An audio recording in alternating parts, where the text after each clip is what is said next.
কেসি দে রাস্তা কাইটা দুই ভাগ করমু আর অর্ধেক রাস্তা আইনা এই পাথরের সামনে থুমু।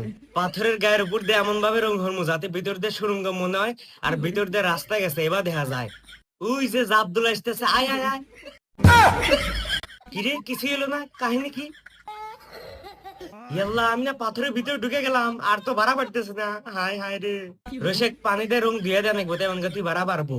আব্দুল পানির হাতে মিশে গড়তে গড়তে ম্যান হলের ভিতর ঢুকে যায়। ভিতরে হায় রে গন্ধ। আব্দুল আগে যাওয়ার নেই, গাড়ির ভিতর থেকে বড় একটা সাহাবা হারে সাহার তলে যে আব্দুল্লাহর গাড়ি ফালায় সে আগে একবার আলু ভর্তা বানা ফেলায়। গাড়ির তেল ঘুরে গেছে, এই গুদের ভিতর থেকে পচা পানি নিয়ে গাড়ি খাওয়া দেয়। গাড়িটা মেলাক্ষণ সিকুর পেরে পেরে দাঁত এনে গিয়ে অজ্ঞান হয়ে পড়ে যায়। আব্দুল্লাহ গাড়ির শক্তি পাওয়ার নাকি একটা ওষুধ খিলে দেয়। ওষুধ খিলে দেওয়ার হাতে হাতে গাড়ির গায়ে এত এনার্জি আর এত শক্তি চলে আসে, গাড়ি কুত্তার মতো দৌড় পাইতেছে। সামনে একটু পাহাড় পাচ্ছিল, পাহাড় মার ভাঙ্গে নিয়ে চলে গেছে।